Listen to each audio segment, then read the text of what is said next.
wax moom su fekkee ne dafa jóge ci penc bi te bu jóge woon feneen nga taxaw duut ci baaraam ne gis naa ne lii lu jaarut yoon fu mu mën a nekk doonte sa baay la wala sa ndey la wala sa sëriñ la noonu it nga ko war a waxee bu fekkee ne dëggu nañ mu am kàddu yoo xam ne nag ànduñ ci.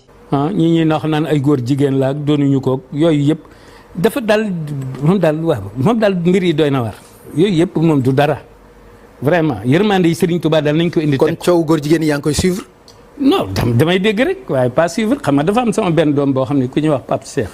Pape Cheikh Diallo waaw mu ngoog xam nga bon ñu koy mais maanaam man dafa am yoo xamante ne bii mënu ma cee ànd.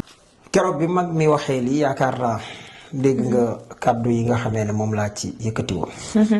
fi réew mi toll. sëñ bi nag am lu mu wax loo xam ne ñun ñëpp déggandoo nañ ko. ndax nee na surtout ñi nekk ci kaso bi ak ñi nga xam ne ñoom la ñu jàpp. nu nuy nax.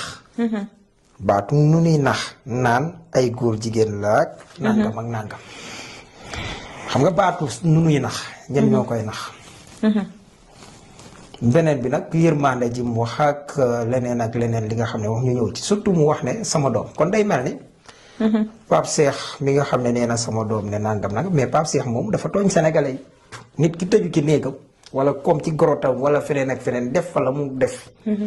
loolu kenn waru ko lu njutu te boo ci yemoon sax génne ko ngay kenn nit. du doy.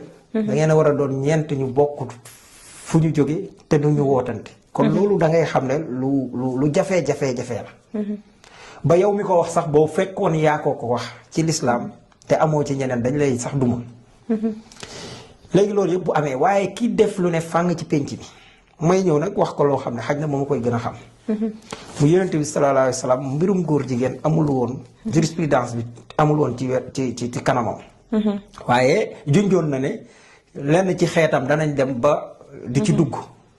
mu wax ne bu boobaa ku ngeen gis. muy ka koy def faayil bi ak maf'ul bi yëpp ray leen. loolu yonent bi sallallahu alayhi wa sallam. loolu nag bu amee ñu indil la xibaar ak ci ku mu mën a nekk mooy da nga koy leerlu. in jaakum faasiqun bi naba'in fatabayyanu.